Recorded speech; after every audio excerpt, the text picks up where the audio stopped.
Welcome friends, चयन गट की online class में आपका स्वागत है। मैं भैरव कुमार फिर से एक बार आपका स्वागत करता हूं। दोस्तों, जैसा कि आपको पता है कि ये चयन गट का ऑनलाइन प्लेटफॉर्म है और इस पर हम लोग अभी एनसीईआरटी कवर कर रहे हैं। तो दोस्तों, अभी तक आपने क्लास 6, क्लास 7 और क्लास 8 को सक्सेसफुली पढ़ लिया है। अब हम लोग आज से शुरू करने वाले हैं क्लास 9 और उसका चैप्टर 1, जिसका शीर्षक है फ्रांसीसी क्रांति। तो कुछ काम की बातें हो जाए, सबसे पहले मैं आपसे रिक्वेस्ट करूंगा कि जो कोविड का काल है उस काल में आप घर पे रह के और कोविड प्रोटोकॉल को फॉलो कीजिए, घर पे रखिए, कोविड अप्रोप्रिएट बिहेवियर को फॉलो कीजिए और स्वस्थ रहकर पढ़ाई कीजिए, घर पे रह के सुरक्षित रहकर पढ़ाई कीजिए। ये मैं बार बार इसलिए रिक्वेस्ट करता हूँ कि आपकी सुरक्षा तभी है जब आप घर पे हैं और कोविड प्रोटोकॉल को फॉलो कर रहे हैं। जब तक जरूरी ना हो बाहर ना निकले। तो इस बात ये सिर्फ सरकार की जिम्मेदारी नहीं, आपकी जिम्मेदारी है। और आप हमसे जुड़े हुए हैं, हमारे अभ्यर्थी हैं, हम हमसे दिली तौर पर जुड़े हुए हैं, इसलिए मुझे आपकी फिक्र है। मैं बार बार आपसे हमेशा रिक्वेस्ट करता हूँ कि ये कम से कम इसको आप ऐसे मजाक में मत लीजिएगा प्लीज़, और इसको सीरियसली आप निभाइएगा। घर पे रहिए और चयन गढ़ के इस कार्यक्रम का जो है आनंद उठाइए। दोस्तों, अभी बहुत सारे लड़के नए नए जो अभ्यर्थी जुड़े हैं, उनसे एक रिक्वेस्ट है कि सबसे पहले उनको क्या करना है कि चयन गढ़ आईएएस को सब्सक्राइब कर लेना है। इसके लिए आपको यूट्यूब पर जाना पड़ेगा। यूट्यूब पर जाइए, चयनगढ़ आईएएस टाइप कीजिए। लोगो आप देखेंगे, इस लोगो में ध्येय वाक्य ध्यान से देख लीजिएगा, चयन तक चयन नहीं लिखा होगा, उसको सबसे पहले आप सब्सक्राइब कर लीजिए।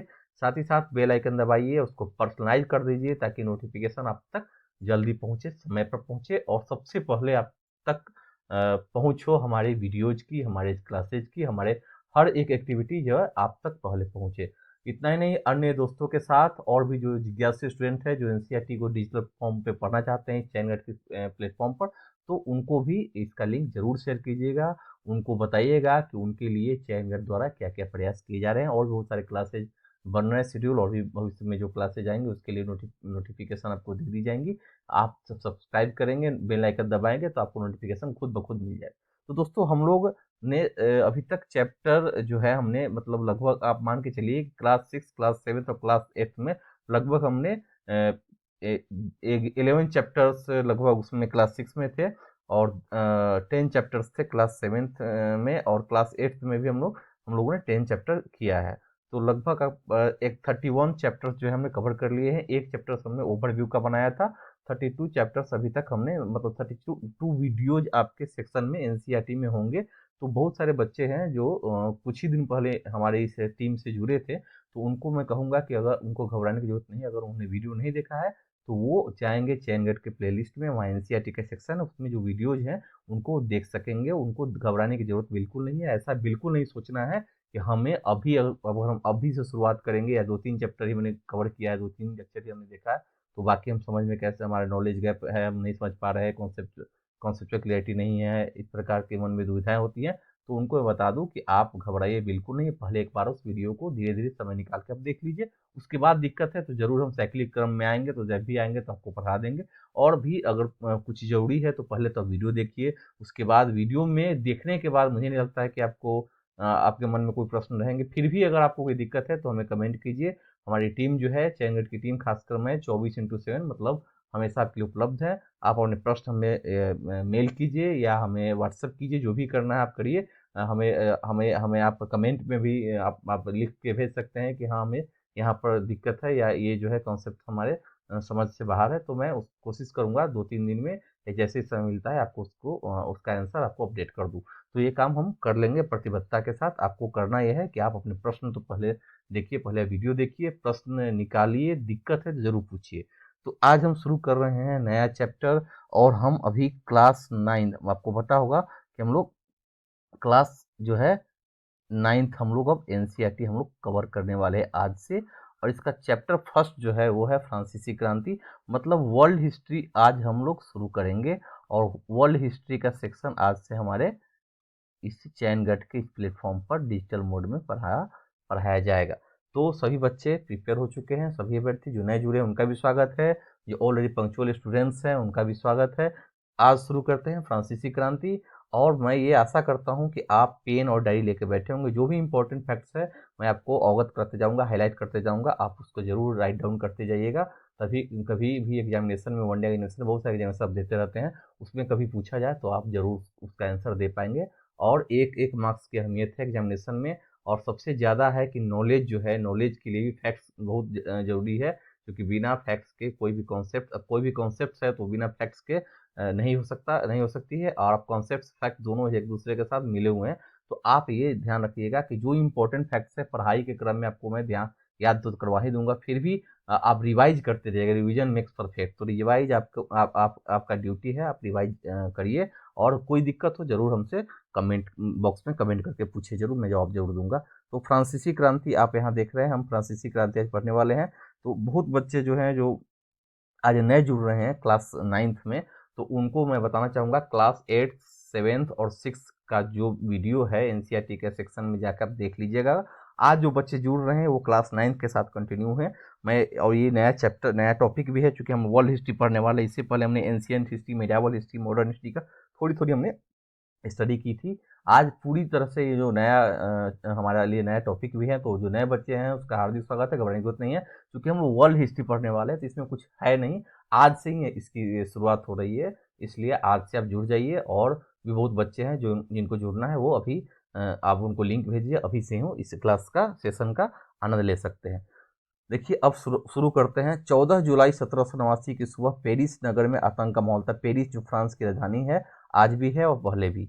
सम्राट ने सेना को शहर में घुसने का आदेश दे दिया था। अफवाह थी कि वह सेना को चलाने का नागरिकों पर गोलियां चलाने का आदेश देने वाला है। लगभग 7,000 मर्द तथा औरतें टाउन हॉल के सामने एकत्र हुए। उन्होंने एक जन सेना का गठन करने का निर्णय किया। हथियारों की खोज में वे बहुत से सरकारी भवनों में जबरन प्रवेश कर गए।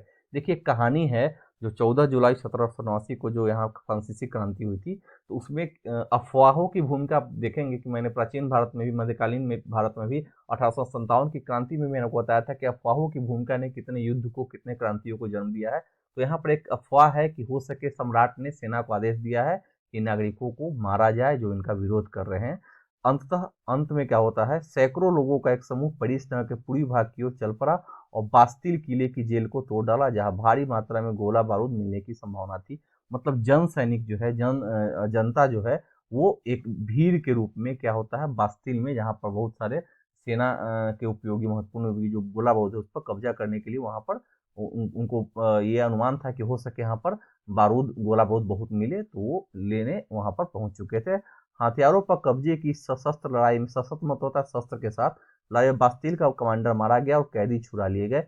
यद्यपि उनकी संख्या केवल 7 थी। सम्राट की निरंकुश शक्तियों का प्रतीक होने के कारण बास्तिल किला लोगों की घृणा का केंद्र था। शक्तियों का प्रतीक अर्थ है कि वहाँ जेल है, राजकीय जेल है, और उसमें कैदियों को रखा गया है। हालांकि उन्होंने जो बास्तिल किला को ढहा था उसमें मात्र 7 कैदी ही थे, लेकिन उनको फायदा ये हुआ कि वहां से गोला बारूद लूटने में वो सफल हो गए। इसलिए किले को ढहा दिया गया। उसके अवशेष बाजार में उन लोगों को बेच दिए गए जो इस ध्वंस को बतौर स्मृति चिन्ह समझना चाहते थे। कुछ ऐसे लोग थे जो को इसलिए समझना चाहते थे क्योंकि मानते थे कि निरंकुशता का प्रतीक है, इसको संजो कर रखना चाहिए। इस घटना के बाद कई दिनों तक पेरिस तथा देश के देहाती क्षेत्रों में कई और संघर्ष हुए। देहाती का मतलब है ग्रामीण क्षेत्रों को यहाँ देहाती कहा गया है। अधिकांश जनता पाव रोटी की महंगी कीमतों का विरोध कर रही थी।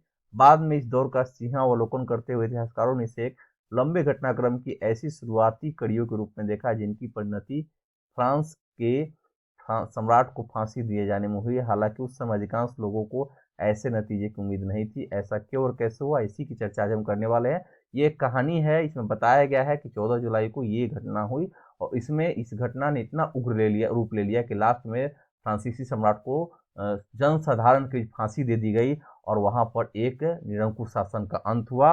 तो उसकी ही यहाँ पर चर्चा हम करने वाले हैं। ये देखिए बास्तिल का ध्वंस है, बास्तिल का जेल है, यहाँ पर गोला बारूद है। यहाँ पर देखिए बास्तिल ध्वंस के बाद चित्रकारों ने इस घटना के आदमी चित्र बनाया है। उस वक्त पेंटर जो है उसको अपने स्मृति के रूप में इसको सजाया हुआ है और चित्र के जरिए आपको बताया जा रहा है। अब देखिए फ्रांसीसी, पहले फ्रांस में क्रांति, कोई भी क्रांति जो है अचानक तो शुरुआत नहीं हुई। क्रांति जो है बहुत ही सारे बहुत ही सारे संचित आक्रोश का परिणाम है। कोई ना कोई ऐसे संचित आक्रोश होंगे जनता के बीच में, या बहुत ही शोषण होता है। निरंकुश शासन के अंतर्गत जनता का शोषण बहुत ज्यादा है, उनमें असमानता बहुत ज्यादा होती है। तो ये बहुत सारे ऐसे कारण है, सामाजिक, आर्थिक, राजनीतिक, जिसके कारण कोई भी क्रांति एक भयावह रूप ले लेती है। तो यहाँ क्या कारण है जो क्रांति हुई, इसका यहाँ पर आपको पढ़ना है। 18वीं सदी के उत्तरार्ध में फ्रांसीसी समाज की हम बात करेंगे कि 18वीं सदी के उत्तरार्ध में आखिर फ्रांसीसी समाज जो है उसकी संरचना कैसी थी। किस प्रकार के समाज में किस प्रकार के लोग थे। ठीक है, यहाँ देखिए सन 1700, यहाँ बात की जा रही है सन 1774 में बुर्बो राजवंश। अब देखिए बुर्बो राजवंश फ्रांस की प्राचीन राजवंश है। बुर्बो राजवंश की लुई, यहाँ पर देखिए यहाँ कितना 16वां फ्रांस की राजगद्दी प्राचीन हुआ। यहाँ लुई 16वां जो है फ्रांस का शासक बना। आप यहाँ लुई 14वां का ये पोता है। लुई 14वां की बात हम नहीं करें, यहाँ लुई 16वां की बात की जा रही है।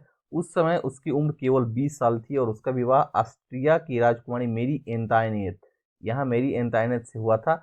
राज्य राज्यारोहण के समय उसने राजकोष खाली पाया। लंबे समय तक चले युद्धों के कारण फ्रांस के वित्तीय संसाधन नष्ट हो चुके थे। वर्साय की संधि से आप अवगत होंगे, यही वर्साय है। वर्साय के विशाल महल जहाँ पर राजा रहता था और राज दरबार की शानो शौकत बनाए रखने की फिजूल खर्ची का बोझ अलग से था। लुई 16वें के शासनकाल में फ्रांस ने अमेरिका के 13 उपनिवेशों को साझा शत्रु ब्रिटेन से आजाद करने में सहायता दी थी। इस युद्ध के चलते फ्रांस पर 10 अरब लिब्रे, उस वक्त की मुद्रा लिब्रे है, से भी अधिक का कर्ज और जुड़ गया, जबकि उस पर पहले से ही 2 अरब लिब्रे का बोझ चढ़ा हुआ था। 2 अरब और 10 मतलब 12 अरब लिब्रे का बोझ चढ़ा हुआ है, फिर भी ये शान शौकत से यहाँ पर वर्साय के महल में रह रहे हैं। सरकार से करदाता अब 10% ब्याज की मांग करने लगे थे। वही करदाता है जिन्होंने सरकार को युद्ध के लिए क्या हुआ था, धन दिए थे संसाधन को जुटाने के लिए। तो उन लोगों ने सरकार से 10% ब्याज की मांग कर उन्होंने शुरू कर दिया था। फलस्वरूप फ्रांसीसी सरकार अपने बजट का बहुत बड़ा हिस्सा दिनों दिन बढ़ते जा रहे कर्ज को चुकाने पर मजबूर थी। अपने नियमित खर्चों जैसे सेना के रखरखाव, राज दरबार, सरकारी कार्यालयों या विश्वविद्यालयों को चलाने के लिए फ्रांसीसी सरकार करों वृद्धि के लिए बाध्य हो गई, पर यह कदम भी नाकाफी था। कहने का अर्थ है कि आपके पास ऑलरेडी यहाँ पर 12 अरब लिबरे का बोझ है, ऊपर से आपने जो कर्ज लिया है स्थानीय लोगों से, देश के वहाँ पर व्यापारियों से या देश के जो संसाधन परक लोग हैं, तो उनको भी आपको 10% ब्याज के साथ चुकाना है। तो और सरकारी जो खर्च है वो तो रुकने वाले हैं नहीं, साथ ही साथ आपके सेना का खर्च है, आपके राज दरबार में जो आप राज भोग विलास के साथ रहते हैं उस पर खर्च है, सरकारी कार्यालय है, विश्वविद्यालय, इन सब में फ्रांसीसी सरकार जो है उसको खर्च करने के लिए क्या चाहिए, इनकम चाहिए। तो वो क्या करेंगे, कर में वृद्धि करेंगे, लेकिन कर में भी ज़्यादा वृद्धि कीजिएगा तो विद्रोह का एक स्वरूप बन जाएगा। तो यहाँ कर वृद्धि भी नाकाफी थी, इसकी बात यह की जा रही है। उसके बाद यहाँ पर और बात है, 18वीं सदी में फ्रांसीसी समाज 3 स्टेट में बटा था और केवल तीसरे स्टेट के लोग, जिसको जनसाधारण में तीसरे स्टेट आते हैं, ही कर अदा करते थे। वर्गों में विभाजित फ्रांसीसी समाज मध्यकालीन सामंती व्यवस्था का अंग था। प्राचीन राजतंत्र पद का प्रयोग सामान्यतः सन 1789 से पहले के फ्रांसीसी समाज एवं संस्थाओं के लिए होता है। कहने का अर्थ है कि वहां पर अब हम बात करेंगे कि क्या कारण है क्रांति का। तो यहाँ जो है 3 स्टेट के लोग हैं, प्रथम स्टेट, सेकेंड स्टेट और थर्ड स्टेट। तो थर्ड स्टेट के जो लोग हैं वो जनसाधारण है और करों का सारा बोझ इन्हीं पर है। प्रथम स्टेट के जो लोग हैं वो बहुत संपन्न लोग हैं, पादरी वर्ग है, पुरोहित वर्ग है, और उनको टैक्स नहीं देना है, ऊपर से लोग ही उनको डाइट, बहुत सारे जो धार्मिक कर जो है वो वसूलता है, उसका उपभोग करता है। सेकेंड स्टेज में भी वही लोग आते हैं जो संपन्न लोग हैं, जो राजा के सहायक है, राजतंत्र का जो समर्थक है वो लोग हैं। उनको भी कर्ज नहीं दे, उनको भी क्या है, उनको भी बहुत रियायत है, वो भी टैक्स नहीं देते हैं, लेकिन उपभोग उसका कर रहे हैं।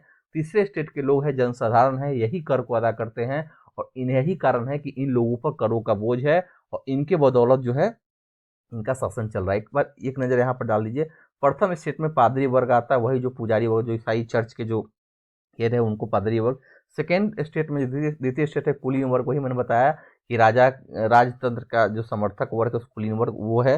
तीसरे स्टेट में बड़े व्यापारी, अदालती कर्मचारी मतलब वकील, जो भी है वकील आदि, किसान और कारीगर, छोटे किसान, भूमिहीन मजदूर और नौकर, ये सब तीसरे स्टेट में है। तो सारे जो आर्थिक जो क्रियाकलापें हो रही हैं राज्य के अंतर्गत, जो भी कार्य हो रहे हैं, उन सब का बोझ इन्हीं के ऊपर है और इनके ही कर से ये सारा ऊपर का वर्ग भी सुख पा रहा है और राजा भी, यहाँ पर देखें कि राजा भी जो है अपने इन्हीं के कारण राजा भी क्या कर रहा है, उपभोग कर रहा है। यहाँ पर आपको ध्यान देने की जरूरत है, मैं ही आपको बार बार बताना चाह रहा हूँ।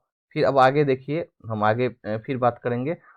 एक बात और आप ध्यान से यहाँ देखिएगा कि कभी भी यहाँ पर जो आप देखेंगे कि इन वर्गों के लोगों में असंतोष की भावना इसलिए भी व्याप्त होती है क्योंकि ये लोग जो हैं, ये तो थर्ड स्टेट के जो लोग हैं, इनको ज़्यादा अधिकार भी नहीं है, अधिकार से वंचित भी हैं। अब देखिए जो भूमिहीन है या मजदूर है, नौकर है, छोटे किसान है, ये कृषि का एक भाग जो है वो अपने उपभोग के लिए रखते होंगे, लेकिन फिर भी यहाँ पर इनका टैक्सेशन इतना ज़्यादा इनको कर दिया जाता है कि अंततः इनको टैक्स का टैक्स के बोझ तले दबे हुए हैं। तो इसकी बात यहाँ पर की जा रही है। अब यहाँ देखिए, अब यह चित्र मैंने दिखा दिया। यहाँ देखिए फ्रांसीसी समाज की वर्ग व्यवस्था को दर्शाता है। कहने का अर्थ है कि हम ये यहाँ पर वर्ग व्यवस्था देख रहे हैं कि किस प्रकार यहाँ जो है संरचना, आबादी की संरचना आपको मैंने दिखाई। पूरी आबादी में लगभग 90% किसान थे, लेकिन जमीन के मालिक किसानों की संख्या बहुत कम थी। लगभग 60% जमीन पर कुलीनों, चर्च और तीसरे स्टेट के अमीरों का अधिकार था। 90% जमीन में किसान बसे हुए हैं, लेकिन जो अच्छे किस्म की भूमि है, जो उर्वर भूमि है, उन पर कुलीनों और चर्च और तीसरे स्टेट के भी अमीर लोगों का अधिकार था। तो जो भूमि जो है 60% भूमि आप हटा दीजिए, 40% जो भूमि है यहाँ पे, या 30% भूमि है, वो उसमें जो लोग रह रहे हैं उनको क्या करना है, उनके करों वो जो कर चुकाएंगे उस संग्रह से ही राज्य का काम चलने वाला है, शासन चलने वाला है। प्रथम दो स्टेट जो है कुलीन वर्ग एवं पादरी वर्ग के लोगों को कुछ विशेष अधिकार जन्मजात मतलब जन्मजात जन्म के साथ ही प्राप्त थे। इनमें से सबसे महत्वपूर्ण विशेषाधिकार था राज्य को दिए जाने वाले करों से छूट। मतलब जो संपन्न वर्ग है वो कर नहीं दे रहे हैं, इनको छूट है। कुलीन वर्ग को कुछ अन्य सामंती विशेषाधिकार भी हासिल थे। वह किसानों से सामंती कर वसूल करता था।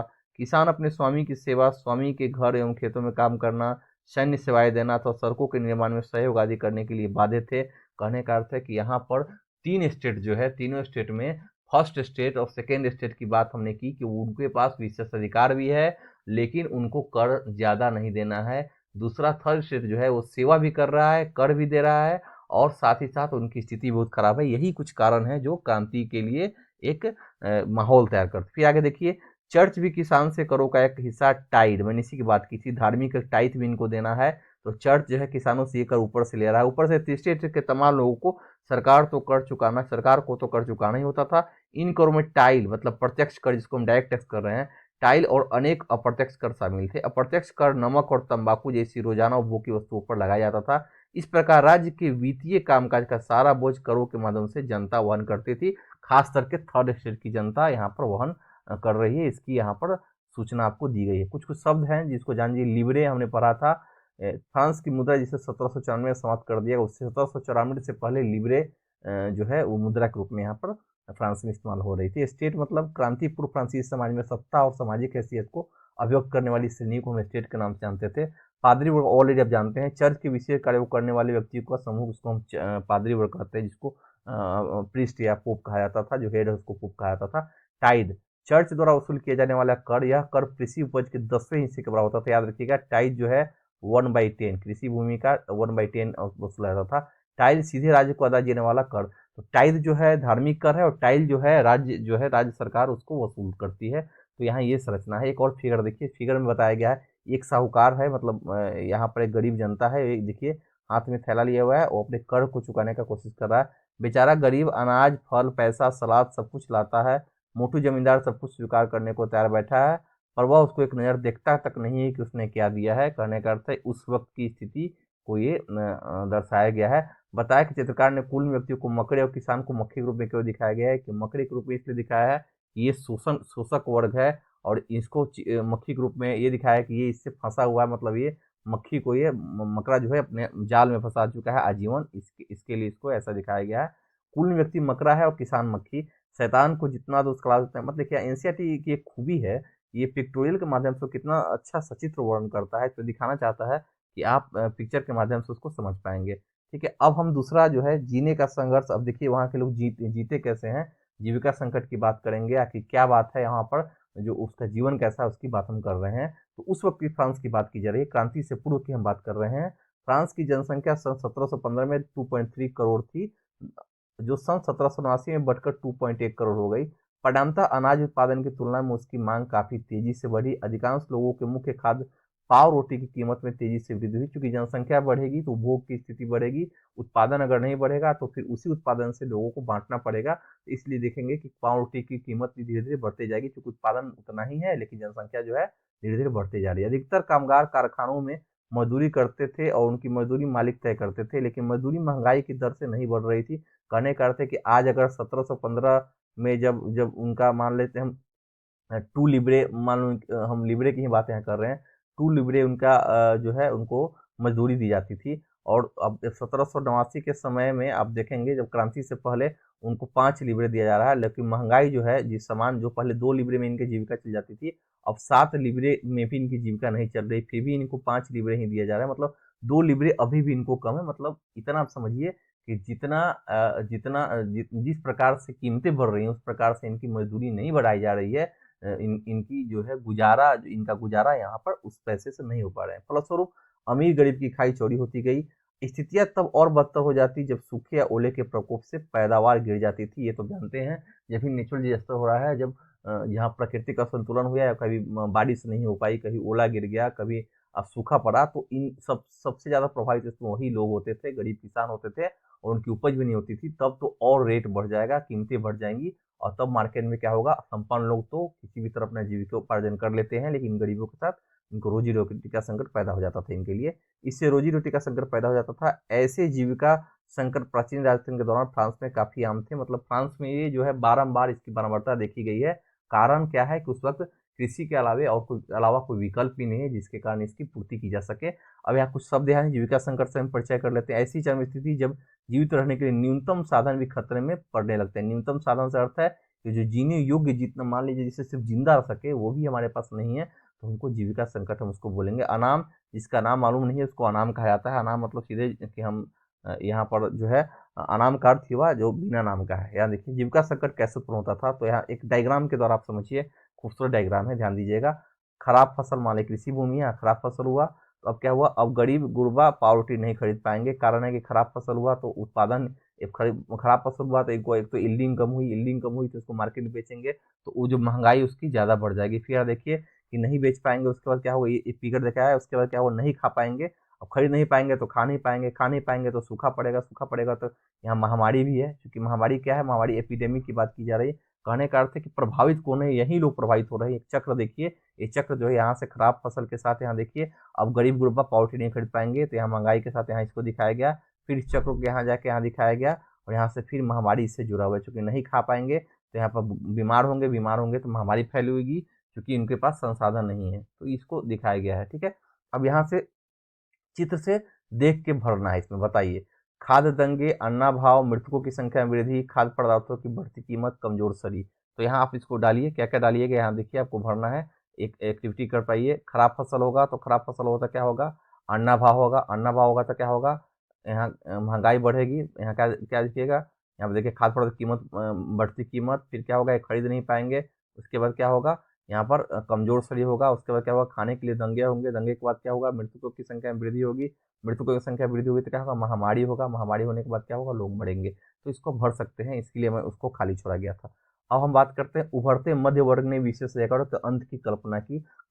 यहाँ पर ध्यान दीजिएगा, कल्पना करने की बात की जा रही है कि ये सोच रहे हैं कि कैसे हम, जो मध्य वर्ग है, जब वो शिक्षित होने लगेगा, समाज में जब जागरूकता बढ़ेंगी, तो ये लोग सोचेंगे कि किस प्रकार हम इससे अधिकारों के अंत के लिए लड़ाई लड़े, क्योंकि हम टैक्स दे रहे हैं, हम सारे खर्च, राज्य का सारा खर्च हमारे हमसे पूरी, हमारे कीमत पर पूरी हो रही है, फिर हमें अधिकार क्यों नहीं है। तो उन लोगों का विशेषतारी को खत्म करने के लिए क्या करेंगे, यहाँ पर वो उन लोगों का उदय होगा जो विरोध करेंगे, जो पढ़े लिखे वर्ग है, जिनको मध्यम वर्ग की हम संज्ञा दे रहे हैं यहाँ पर।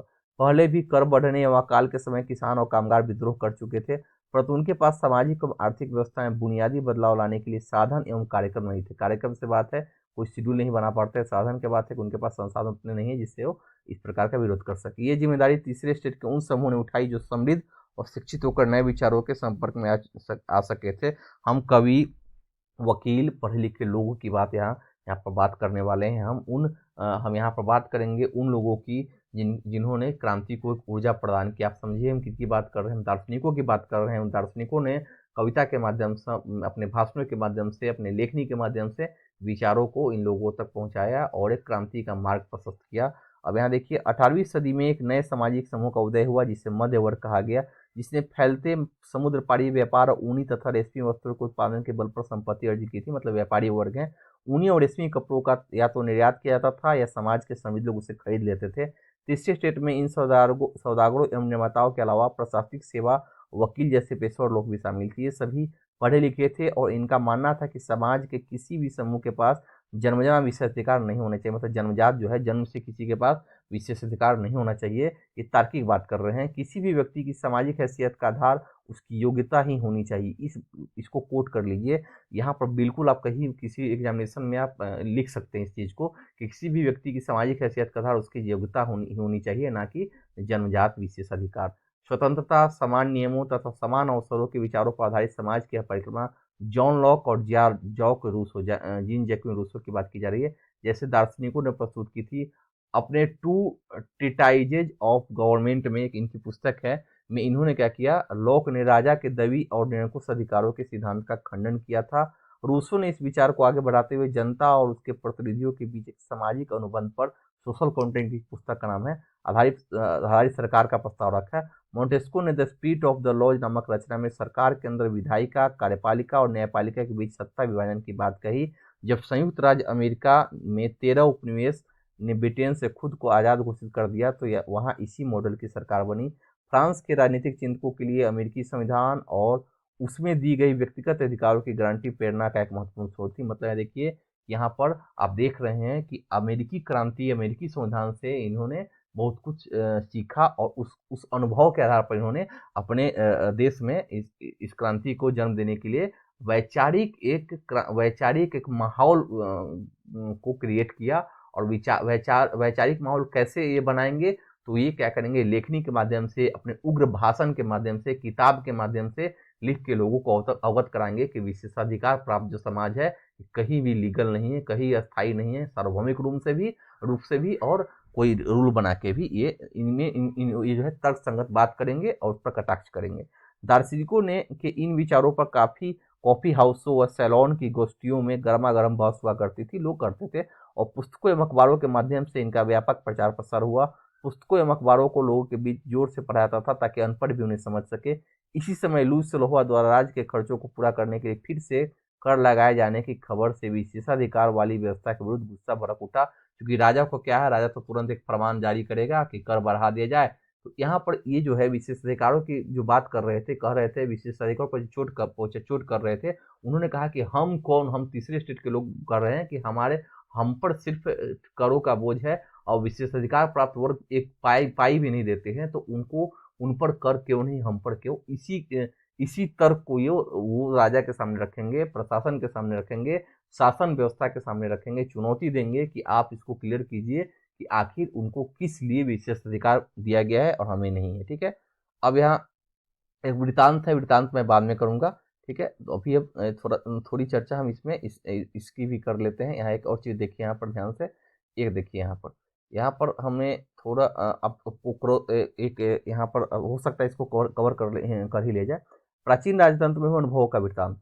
आगे चलकर क्रांतिकारी राजनीति में सक्रिय होने वाले जॉर्ज दांतन ने अपनी पढ़ाई पूरी होने के बाद के समय को याद करते हुए सन 1793 में अपने मित्र को लिखा, मैं प्लेसिस के आवासीय कॉलेज में था, वहाँ मुझे कई महत्वपूर्ण लोगों का सानिध्य मिला और साथ मिला। पढ़ाई पूरी होने के बाद बेकारी के दिनों में नौकरी की तलाश में जुट गया। पेरिस के न्यायालय में नौकरी मिलनी असंभव थी। सेना में नौकरी का विकल्प भी मेरे लिए नहीं था, क्योंकि मैं न तो जमजात कुलीन था और न ही मेरा कोई संरक्षक था, मतलब परिवार वाले भी कोई नहीं है। चर्च भी मुझे आश्रय नहीं दे सका। मैं कोई ओहदा भी खरीदने की स्थिति में नहीं था, क्योंकि मेरी जेब में एक सू मतलब फ्रांसीसी पैसा तक नहीं था। पुराने दोस्तों ने भी मुंह मोड़ लिया था। व्यवस्था ने हमें पढ़ा लिखा तो दिया, लेकिन हमारी प्रतिभा के इस्तेमाल के अवसर उपलब्ध नहीं कराए गए थे। इस 1793 में एक व्यक्ति है जॉर्ज जानतर, ये अपने उस समय को याद करके इन्होंने अपने दोस्त को एक लेटर लिखा था। ऑर्थर यंग नाम के एक अंग्रेज ने 1787 से 89 के दौरान फ्रांस की यात्रा की। अपनी यात्रा का विस्तृत वृत्तांत लिखा। इस वृत्तांत में उनकी टिप्पणी दिलचस्प है। सेवा टहल में लगे अपने गुलामों, खासतौर पर उनके साथ बुरा व्यवहार करने वाले को पता होना चाहिए इस तरह वो अपनी जिंदगी को ऐसी स्थिति में डाल रहा है जो उस स्थिति से बिल्कुल भिन्न होती है जिसमें उसने मुक्त लोगों की सेवाएं ली होती है। यहाँ पर बात की जा रही है, और उनसे बेहतर बर्ताव करता है।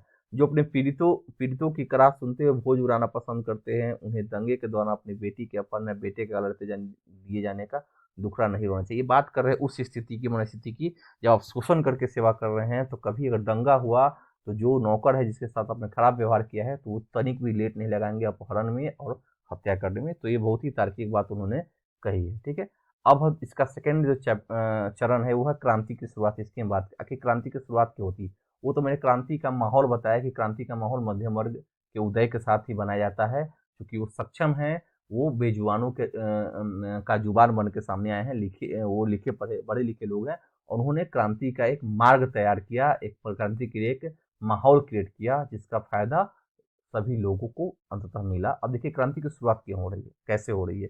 पिछले भाग में आप देख चुके हैं कि किन कारणों से लुई सोलहवां ने कर बढ़ा दिए थे। क्या आप सोच सकते हैं कि उसने ऐसा कैसे किया होगा। प्राचीन राजतंत्र के तहत फ्रांसीसी सम्राट अपनी मर्जी से कर नहीं लगा सकता था। इसके लिए उसे स्टेटस जनरल प्रतिनिधि सभा की बैठक बुलाकर नए करों के अपने प्रस्ताव पर मंजूरी लेनी पड़ती थी। ऐसी व्यवस्था उस वक्त है। स्टेटस जनरल एक राजनीतिक संस्था थी जिसमें तीनों स्टेट अपने अपने प्रतिनिधि भेजते थे, लेकिन सम्राट यह निर्णय करता था कि इस संस्था की बैठक कब बुलाई जाए। इसकी अंतिम बैठक सन 1614 में बुलाई गई थी। मतलब सोचिए 1614 से लेकर 1789 तक में कोई बैठक नहीं बुलाई गई। यही से समझिए कि स्टेटस जनरल का महत्व बिल्कुल न के बराबर रही होगी। फ्रांसीसी सम्राट लुई सोलहवां ने 5 मई 1789 को नए करों के प्रस्ताव के अनुमोदन के लिए स्टेटस जनरल की बैठक बुलाई। प्रतिनिधियों की मेजबानी के लिए एक वर्साई के एक आलीशान भवन को सजाया गया। पहले और दूसरे स्टेट ने इस बैठक में अपने 300 प्रतिनिधि भेजे जो आमने सामने के कतारों में बिठाए गए। तीसरे स्टेट के 600 प्रतिनिधि उनके पीछे खड़े किए गए। मतलब यहाँ भी भेदभाव देख रहे हैं कि जो थर्ड स्टेट के लोग हैं वो पीछे खड़े किए गए हैं और बाकी फर्स्ट और सेकेंड स्टेट के लोगों को बैठाया गया है। तीसरी स्टेट का प्रतिनिधित्व तो इनके इसके अपेक्षाकृत समृद्ध एवं शिक्षित वर्ग कर रहे थे। किसानों, औरतों एवं कारीगरों की सभा में प्रवेश वर्जित था क्योंकि इन लोगों को कोई अधिकार नहीं है। देखिए किसानों को, औरतों को, कारीगरों को इनका प्रवेश नहीं है। फिर भी लगभग 40,000 पत्रों के माध्यम से उनकी शिकायतें एवं मांगों की सूची बनाई गई जिसे प्रतिनिधि अपने साथ लेकर आए थे और वे वहां पटल पर रख रहे थे। स्टेटस जनरल के नियमों के अनुसार प्रत्येक वर्ग को एक मत देने का अधिकार था। इस बार भी लुई सोलहवां इसी प्रथा का पालन करने के लिए दृढ़ प्रतिज्ञ था, परंतु तीसरे वर्ग के प्रतिनिधियों ने मांग रखी कि अब की बार पूरी सभा द्वारा मतदान कराया जाना चाहिए जिसमें प्रत्येक सदस्य को एक मत देने का अधिकार होगा। यह एक लोकतांत्रिक सिद्धांत था जिसे मिसाल के रूप तौर पर रूसो ने अपनी पुस्तक द सोशल कॉन्ट्रैक्ट, एक प्रश्न आपके लिए मिल गया कि रूसो की पुस्तक का नाम द सोशल कॉन्ट्रैक्ट के लेखक कौन है, तो बताइएगा रूसो ने प्रस्तुत किया था। जब सम्राट ने इस प्रस्ताव को स्वीकार कर दिया तो तीसरे स्टेट के प्रतिनिधि विरोध जताते हुए सभा से बाहर निकल गए। अब देखिए कि क्यों नहीं विरोध जताएंगे। ये कह रहे थे कि सभी को अधिकार दीजिए, तो इनका 600 है और उनकी संख्या 300 300 600 है। तो उसमें क्या हुआ, वोटिंग के आधार पर पता चलता कि आखिर स्थिति क्या है। तो यहाँ पर सम्राट ने प्रस्ताव को स्वीकार कर दिया तो इन्होंने बायकॉट कर दिया, मतलब बहिष्कार कर दिया। ठीक है। तीसरे स्टेट के प्रतिनिधि खुद को संपूर्ण फ्रांसीसी राष्ट्र का प्रवक्ता मानते थे। 20 जून को ये प्रतिनिधि वर्साय के इंडोर टेनिस कोर्ट में जमा हुए। उन्होंने अपने आप को नेशनल असेंबली घोषित कर दिया और शपथ ली कि जब तक सम्राट की शक्तियों को कम करने वाला संविधान तैयार नहीं किया जाएगा तब तक असेंबली भंग नहीं होगी। उनका नेतृत्व मिराबियो और आबे सिए ने किया। मिराबियो का जन्म कुलीन परिवार में हुआ था, लेकिन वह सामंती विशेष अधिकारों वाले समाज को खत्म करने की जरूरत से सहमत था। मतलब कुलीन वर्ग में जन्म लेने के बाद भी वो यहाँ विशेष अधिकारों को समाप्त करने पर को जरूरी समझता था। उसने एक पत्रिका निकाली और वर्साय में जूरी बीट के समक्ष जोरदार भाषण भी दिए। आबे सीए मूलतः पादरी था। उसने तीसरे स्टेट क्या है शीर्षक से एक अत्यंत प्रभावशाली प्रचार पुस्तिका पैम्पलेट लिखी और इसने लोगों के बीच में इस बात को फैलाया कि हमें क्यों चाहिए, हम वहाँ पर हमारी योजना क्या होगी और हम क्यों यहाँ विशेष अधिकारों के समाप्त करने के पक्षधर है। अब कुछ तिथियों को देखिए। 1774 लुई सोलहवां फ्रांस का राजा बनता है। सरकारी खजाना खाली हो चुका है और प्राचीन राजतंत्र के समाज में असंतोष घर आ जाता है। कहने का अर्थ है कि वो यहाँ पर एक क्रोनोलॉजी क्लियर करने की जा रही है। 1789 स्टेट जनरल का आह्वान, मतलब बुलाया जाता है। तृतीय स्टेट नेशनल असेंबली गठन करता है। बस्ती पर हमला, देहात में किसान का विद्रोह, क्रांति को हम आगे धीरे धीरे पढ़ते जाएंगे। 1791 में सम्राट की शक्तियों पर अंकुश लगाने और सभी मनुष्यों को मूल अधिकार प्रदान करने के लिए संविधान बनाया जाता है। 1792-93 में अब देखेंगे क्या होता है आगे। फ्रांस गणराज्य बनता है। सिर काट कर राजा को मार दिया जाता है। जैकोबिन गणराज्य का पतन, फ्रांस पर डायरेक्टरी का शासन होता है 1804 में। यहाँ पढ़ेंगे हम इसको स्पेशल। नेपोलियन फ्रांस का सम्राट बनता है। यूरोप के विशाल भूभाग पर कब्जा कर लेता है। 1815 में वाटरलू में नेपोलियन की हार होती है। तो इस क्रोनोलॉजी के तहत ही हम आगे पढ़ने वाले हैं, इसलिए इसको मैंने पहले आपको दिखा दिया। एक फिगर देखिए, यहाँ पर टेनिस के कोर्ट में शपथ लेते हुए तृतीय स्टेट के जो लोग हैं, एक विशाल पेंटिंग के लिए जॉग लुई डेविड द्वारा बनाया गया है। यहाँ पर तस्वीर नेशनल असेंबली लगाई जानी थी जिसको यहाँ थर्ड स्टेट के लोगों ने बनाया था। टेनिस कोर्ट में कहा था कि जब तक संविधान नहीं पारित किया जाता है समान संविधान, तब तक ये असेंबली हम भंग नहीं करेंगे। इसकी बात यहाँ पर की जा रही है। जिस वक्त नेशनल असेंबली संविधान का प्रारूप तैयार करने में व्यस्त था, पूरा फ्रांस आंदोलित हो रहा था। कड़ाके की ठंड के कारण फसल मारी गई थी और पाव रोटी की कीमतें आसमान छू रही थी। बेकरी मालिक स्थिति का फायदा उठाते हुए जमाखोरी में जुटे थे। सोचिए, जमाखोरी उस वक्त भी है। जमाखोरी का कारण क्या है कि ये एक अवसर है और इस अवसर का फायदा उस वक्त के बेकरी मालिक उठा रहे थे। बेकरी की दुकानों पर घंटों के इंतजार के बाद गुस्साई औरतों की भीड़ ने दुकान पर धावा बोल दिया। दूसरी तरफ सम्राट ने सेना को पेरिस में प्रवेश करने का आदेश दे दिया था। खुद भीड़ ने 14 जुलाई को बास्तिल पर धावा बोलकर उसे नेस्तनाबूद कर दिया, मतलब उसको ढाह दिया। इसकी अब चर्चा यहीं से क्रांति की शुरुआत हो जाएगी।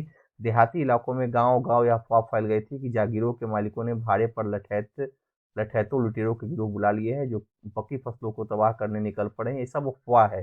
कई जिलों में भय से आक्रांत होकर किसानों ने कुदालों और बेलचों से ग्रामीण किलों पर आक्रमण कर दिया। उन्होंने अन्न भंडारों को लूट लिया और लगान संबंधी दस्तावेजों को जलाकर राख कर दिया। उनको इसलिए जलाकर राख करेंगे क्योंकि वो ऋण लिए होंगे और चाहते थे कि इसको हम जला के नष्ट कर देंगे तो ऋण का कोई रिकॉर्ड नहीं रहेगा। कुलीन बड़ी संख्या में अपनी जागीर छोड़कर भाग गए। बहुतों ने तो पड़ोसी देशों में जाकर शरण ली। अपने अपनी विद्रोही प्रजा की शक्ति का अनुमान करके लुई 16वां ने अंततः नेशनल असेंबली को मान्यता दे दी और यह भी मान लिया कि उसकी सत्ता पर अब से संविधान का अंकुश होगा। 4 अगस्त 1789 की रात को असेंबली ने करों कर्तव्यों और बंधनों वाली सामंती व्यवस्था के उन्मूलन का आदेश पारित किया। पादरी वर्ग के लोगों को भी अपने विशेष अधिकारों को छोड़ देने के लिए विवश किया गया। धार्मिक कर समाप्त कर दिया गया और चर्च के स्वामित्व वाली भूमि जब्त कर ली गई। इस प्रकार कम से कम 20 अरब लिबरे की संपत्ति सरकार के हाथ में आ गई। मतलब यहाँ पर विद्रोही प्रजा की शक्ति का अनुमान करके लुई 16वां ने अंततः मान लिया कि नेशनल असेंबली को मान्यता उन्होंने दे दिया है। क्रांति का एक फिगर देखिए कहाँ कहाँ फैलाया, इसको दिखाया गया है। पिक्चर स्पष्ट नहीं है कि देखिए कि ये जो है आप देख रहे हैं फ्रांस का, यहाँ पर ये देखिए ये दिखाया गया है कि किस प्रकार कहाँ कहाँ क्रांति का फैलाव होता है। और ये छोटे छोटे टुकड़ों में बटा हुआ जो है उसकी बात यहाँ पे की जा रही है। भूमध्य सागर यहाँ पर देखिए यहाँ कौन कौन से इलाके हैं 1789 के बाद के समय में यहाँ दिखाया गया है। इसकी इसकी चर्चा हम बाद में करेंगे। मानचित्र बदलता है किस तरह किसानों को जत्थे के जत्थे, मतलब यहाँ पर क्रांति के बाद जो है किसान एक दूसरे जत्थे जत्थे के रूप में एक दूसरे घूम रहे हैं और वहाँ पर कुछ क्या करेंगे, विरोध प्रदर्शन कर रहे होंगे, जान माल को क्षति पहुंचा रहे होंगे क्योंकि इनको अपने अधिकारों की पूर्ति करने के लिए यहाँ पर दबाव बनाने का कार्य करना है। अब बात करेंगे फ्रांस संवैधानिक राजतंत्र बन गया, कारण देखिए। तो यहाँ पर आपने देखा कि किस प्रकार लोग जो है वहाँ पर थर्ड स्टेट में जब आप देखेंगे कि जब स्टेटस जनरल की सभा होगी और तृतीय स्टेट कहेगा कि हम सभी को एक एक मत का ये दिया जाए, अधिकार दिया जाए, तो वहाँ पर शासक ने इसको मना कर दिया। और जैसे ही राजा ने मना किया तो लोग यहाँ पर वॉकआउट कर जाते हैं, विरोध प्रदर्शन करते हैं और यहाँ पर टेनिस कोर्ट में जाकर उन्होंने असेंबली का गठन कर दिया, नेशनल असेंबली का। और ये शर्त रखा कि जब तक विशेषाधिकारों को समाप्त करके एक नया संविधान पारित नहीं किया जाता है तब तक हम ये असेंबली भंग नहीं करेंगे। उसके बाद विरोध का जो है सिलसिला शुरू हो जाता है। जहाँ तहाँ हर दंगे दंगे के यहाँ टर्म कुछ अलग है। यहाँ पर जहाँ तक हिंसक विरोध होते हैं, झड़प होती है, अंततः राजा को यह मानना पड़ता है। उसने नेशनल असेंबली को मान्यता दे दी और कुछ अधिक विशेषाधिकार का प्राप्त लोगों से विशेषाधिकार छीन लिए गए। अब आगे देखिए, नेशनल असेंबली ने सन 1791 में संविधान का प्रारूप पूरा कर लिया। इसका मुख्य उद्देश्य था सम्राट की शक्तियों को सीमित करना। एक व्यक्ति के हाथ में केंद्रीकृत होने के बजाय अब इन शक्तियों को विभिन्न संस्थाओं, विधायिका, कार्यपालिका या न्यायपालिका में विभाजित व हस्तांतरित कर दिया गया। इस प्रकार फ्रांस में संवैधानिक राजतंत्र की नींव पड़ी। अब क्या कैसे काम करती थी इसकी फिगर यहाँ पर देखिए। नेशनल असेंबली में 745 सदस्य है और निर्वाचक मंडल 50,000 पुरुष वोट। सब यहाँ पे देखिए पुरुष को उस वक्त वोट देने का अधिकार है। सक्रिय नागरिक जो है, सक्रिय नागरिक मतलब जिनको वोट देने का अधिकार है, उनकी बात की तो हम नीचे से यहाँ शुरू करेंगे। आप डायग्राम में यहाँ देखिए, यहाँ 1791 के संविधान तक राजनीतिक व्यवस्था है। निष्क्रिय नागरिक का अर्थ है मताधिकार प्राप्त जिनको नहीं है, लगभग 30 लाख पुरुषों, महिलाओं और बच्चों और 25 वर्ष से कम उम्र के व्यक्तियों को मताधिकार प्राप्त नहीं है, तो इसको निष्क्रिय नागरिक बोलेंगे, जो कि वोटिंग में एक्टिव नहीं है। सक्रिय नागरिक में मताधिकार प्राप्त लोग हैं। 2.8 करोड़ की जनसंख्या में लगभग 40 लाख लोग जो हैं वो सक्रिय नागरिक है और ये वोट देके हैं। निर्वाचक जो है 50,000 पुरुष मिलकर चुनते हैं। वोट जो है 745 सदस्य के लिए ये लोग वोट करते हैं। इसके बाद यहाँ पर सम्राट के नियंत्रण में नेशनल असेंबली है और यहाँ पर देखेंगे कि नियंत्रण इनके नेशनल असेंबली जो है, जो मेंबर है वो जो है मंत्री के नियंत्रण में है। और इस प्रकार यहाँ न्यायपालिका, ये कार्यपालिका के विधायिका में तो इसकी बात की जाएंगे। कार्यपालिका में यहाँ सम्राट सबसे ऊपर पद पर सम्राट होगा और नीचे उसके मंत्री काम करेंगे। और यहाँ निषेध की जो शक्ति है, रोक की शक्ति सम्राट के अंतर्गत होंगी। यहाँ देखिए वोट न्यायपालिका में न्यायाधीश है। न्यायाधीश किस पर शासन कर रहे हैं, सक्रिय नागरिक के लिए न्याय का काम यहाँ करेगी। ये तो शुरुआत में आप देखेंगे इस प्रकार की प्रणाली यहाँ पर दृष्टिगोचर होती है आपके लिए। सन 1791 में संविधान के कानून बनाने का अधिकार नेशनल असेंबली को सौंप दिया। नेशनल असेंबली प्रत्यक्ष अप्रत्यक्ष रूप से चुनी जाती थी। सर्वप्रथम नागरिक एक निर्वाचक समूह का चुनाव करते थे, जैसे फिगर में आपको मैंने दिखाया। जो पुनः असेंबली के सदस्यों को चुनते थे। मतलब ये जो पहले 50 जो सक्रिय नागरिक है वो एक निर्वाचक मंडल का चुनाव करेंगे, उनसे जो लोग हैं वो क्या करेंगे, जो 50,000 लोग वहां पर जो चुने गए हैं वो क्या करेंगे, सक्रिय सदस्य को चुनेंगे। सभी नागरिकों को मतदान का अधिकार नहीं था। 25 वर्ष से अधिक उम्र वाले केवल ऐसे पुरुषों को ही सक्रिय नागरिक, या इसके मतलब कोई सक्रिय नागरिक से आप समझिए एक्टिव सिविलियन से बात की जाएंगे, जिसको हम वोटिंग राइट है, का दर्जा दिया गया था, जो कम से कम 3 दिन की मजदूरी के बराबर कर चुका था। तो यहाँ देखिए, यहाँ भी आर्थिक जो है एक प्रकार से कीमत की गई कि जो 3 दिन की मजदूरी चुका सकते हैं उनको रखा गया। शेष पुरुषों महिलाओं को निष्क्रिय नागरिक के रूप में वर्णित किया गया था। निर्वाचन की योग्यता प्राप्त करने तथा असेंबली का सदस्य होने के लिए लोगों का करदाताओं की उच्चतम श्रेणी में होना जरूरी था। इन्हीं को करदाताओं को, जो उच्च श्रेणी में जो करदाता थे, उन्हीं को वोटिंग राइट शुरुआत में दी गई थी। बाकी लोग अभी भी निष्क्रिय श्रेणी में है, इसको आप ध्यान रखेंगे। एक पुरुष और यहाँ पर समान नागरिक अधिकार घोषणा पत्र की एक फिगर देखिए। पुरुष एवं नागरिक अधिकार घोषणा पत्र 1790 में ले बॉर्बियो द्वारा बनाया गया चित्र दाईं ओर की आकृति फ्रांस की और बाईं ओर की कानून को निरूपित करती है। यहाँ फ्रांस और ये कानून के हाथ में जो डंडा है इसको दिखाया गया है इस फिगर के जरिए। यहाँ पर देखिए इसको, यहाँ अब पुरुष एवं नागरिक घोषणा पत्र, जो नागरिक अधिकार घोषणा पत्र क्या है, उसमें कहा गया है कि आदमी स्वतंत्र पैदा होते हैं, स्वतंत्र रहते हैं, उनके अधिकार समान होते हैं। स्वतंत्रता की बात मतलब आदमी को, यहाँ पर प्राकृतिक अधिकार की बात की जा रही है। हर एक राजनीतिक संगठन का लक्ष्य आदमी के नैसर्गिक एवं आहरणीय अधिकारों को सुरक्षित रखना है। ये अधिकार है स्वतंत्रता, संपत्ति, सुरक्षा एवं शोषण के प्रतिरोध का अधिकार। समग्र संप्रभुता का स्रोत राज्य में निहित है। कोई भी समूह या व्यक्ति ऐसा अधिकार प्रयोग नहीं करेगा जिसे जनता की सत्ता की स्वीकृति न मिली हो। मतलब ये यहाँ पर कही जा रही है कि जिसको जनता ने चुना है उनके स्वीकृति के बाद ही कुछ आप कानून बना सकते हैं, नहीं तो नहीं बना सकते हैं। इसलिए संप्रभुता राज्य में निहित की गई। यहाँ पर स्वतंत्रता का आशय ऐसे काम करने की शक्ति से है जो औरों के लिए नुकसानदेह न हो। तो स्वतंत्रता में भी यहाँ पर यहाँ प्रतिबंध लगाए गए हैं कि स्वतंत्रता का अर्थ ये नहीं है कि आप कुछ भी करेंगे, दूसरों के लिए नुकसानदेह न हो, वही स्वतंत्रता है। तो यहाँ स्वतंत्रता इस संदर्भ में आपको समझना है।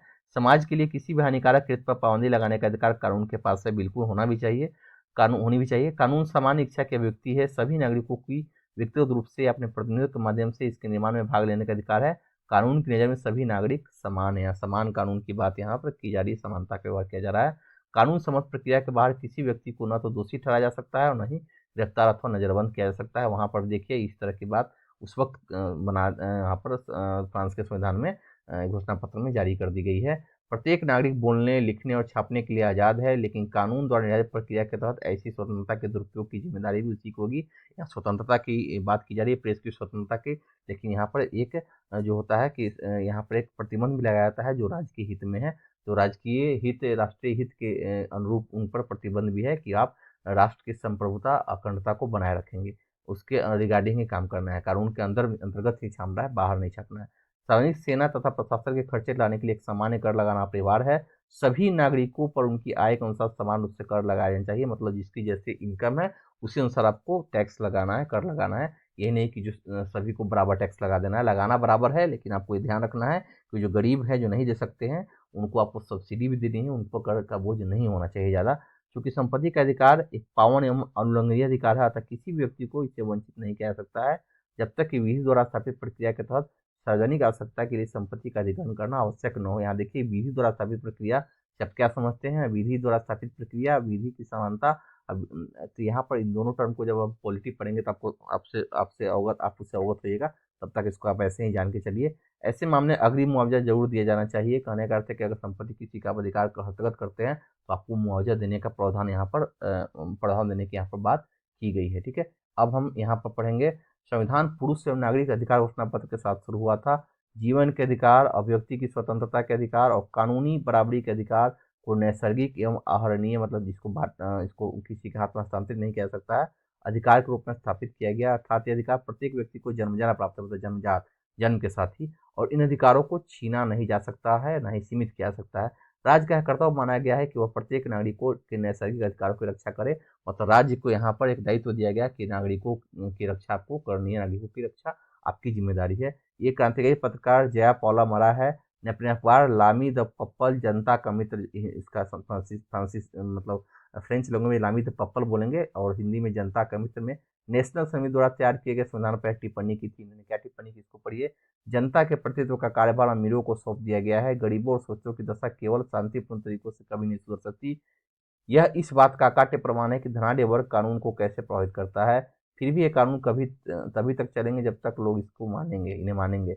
जिस तरह उन्होंने कुलीनों द्वारा लादे गए जुए को उतार फेंका है, एक दिन वह वही हश्र अमीरों का करेंगे। यहाँ पर ये वहाँ पर खुश नहीं है। इनका कहना है कि अभी भी आर्थिक रूप से जो आप कानून बना रहे हैं, तो उस मामले में ये उस मामले को दासता के प्रति ये भी मान रही है, और कह रही कि एक समय आएगा जिस तरह संविधान में आपने इनको बराबरी दी है, उस प्रकार आर्थिक रूप से इनको बराबरी आपको देना पड़ेगा।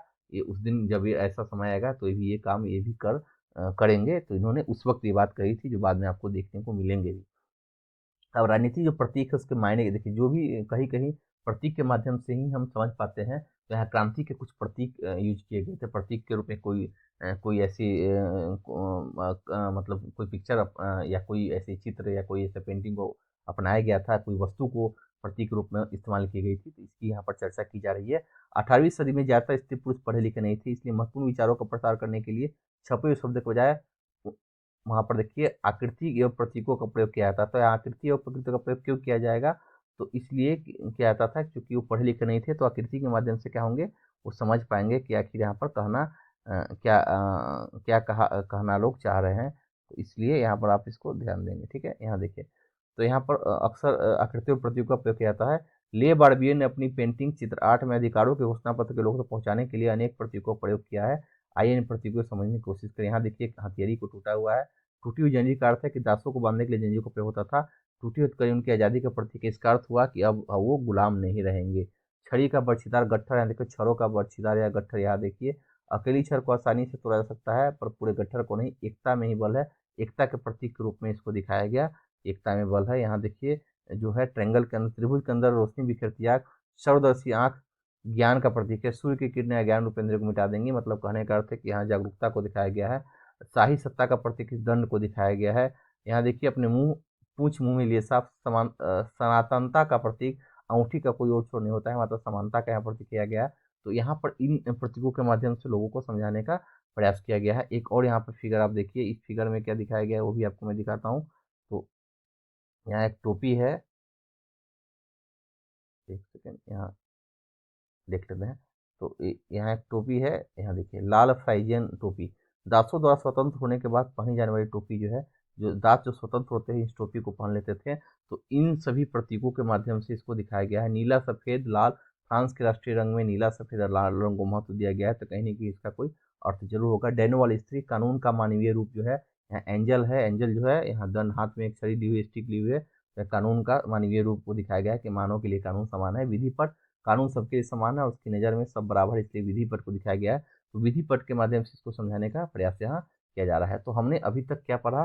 तो हमने अभी तक पढ़ा इस चैप्टर में, यहाँ पर हमने 2 पॉइंट कवर किए। एक तो मैंने क्रांति के बारे में बताया, तो क्रांति के शुरुआत में क्रांति की चर्चा की गई कि 14 जुलाई को क्या घटना हुई थी, इसकी चर्चा की गई। फिर हम क्रांति होने के कारणों की चर्चा हमने की कि क्या कारण था।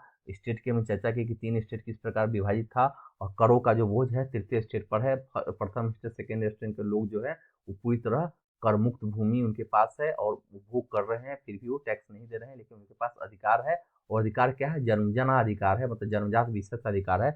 उस पर चोट पहुंचाने के लिए, उसको चोट करने के लिए मध्यम वर्ग का जैसे उदय होता है दार्शनिक रूप में, जब कविता और कहानी के माध्यम से लोगों के बने प्रतीक के माध्यम से लोगों ने, दार्शनिकों ने एक क्रांति का माहौल बनाया। और एक गठजो जो है सभी जो असंतुष्ट लोग थे या इस कानून निरंकुश शासन से तंग आ चुके, उन्होंने विद्रोह किया। विद्रोह के माध्यम से अंततः उन्होंने फ्रांस के संविधान को बनाने में अपनी महती भूमिका निभाई। तो इसकी हमने अभी तक चर्चा की है। तो दोस्तों ये जो है वीडियो जो है, यहाँ मैंने अभी हमने क्लास 9 का चैप्टर 1 फ्रांस की क्रांति हमने इसको अभी तक कवर किया है। ये जो है पार्ट 1 सेक्शन के रूप में आपको यहाँ पर मिलेंगे, मतलब ये पार्ट 1 के रूप में हमने इसको कवर किया है। अभी इसका पार्ट 2 आने वाला है, तो पार्ट 2 में हम शेष आगे की चर्चा हम करेंगे। तब तक आपको अभी इसमें कोई आपको अगर दिक्कत है, कोई टर्म से दिक्कत, टर्मोलॉजी से दिक्कत है, या कुछ भी आपको यहाँ क्रोनोलॉजी में जो मैंने बताया उसमें कोई दिक्कत हो जरूर बताइएगा। हालांकि अभी तक हमने जो पढ़ाया वो बहुत ही सरल भाषा में है और आप समझ गए होंगे। फिर भी कोई अगर दिक्कत है, फ्रांस से संबंधित, क्रांति से संबंधित कोई अगर बात करनी है तो जरूर बताइएगा। ऐसे जब स्पेसिफिक टॉपिक में आएंगे तो इसकी चर्चा हम बेहद अच्छे तरीके से करेंगे, डीप में ज़्यादा पढ़ाएंगे उस वक्त। अभी तत्काल हमको एनसीईआरटी को फॉलो करना है, और एनसीईआरटी में जो फैक्ट्स है उसको ध्यान में रखना है, क्योंकि एमसीन पॉइंट ऑफ व्यू से वो बहुत ही ज़्यादा जरूरी है हमारे लिए।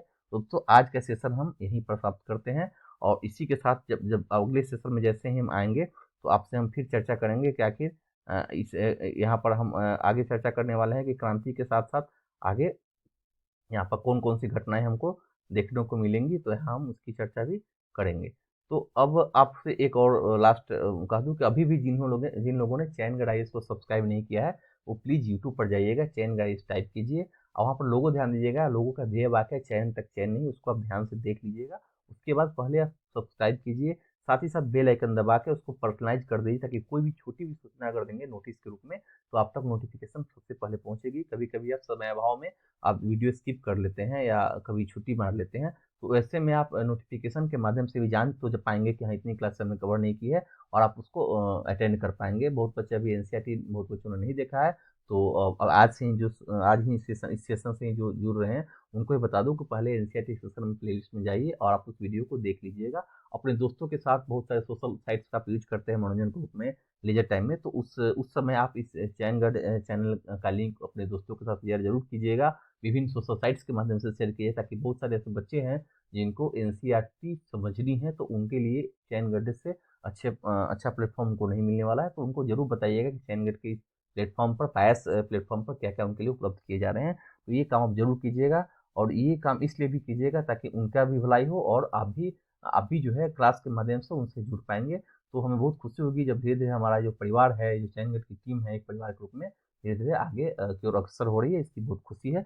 इसी के साथ इस वीडियो को मैं यहीं समाप्त करता हूँ। बहुत बहुत धन्यवाद दोस्तों। जय हिंद, जय भारत।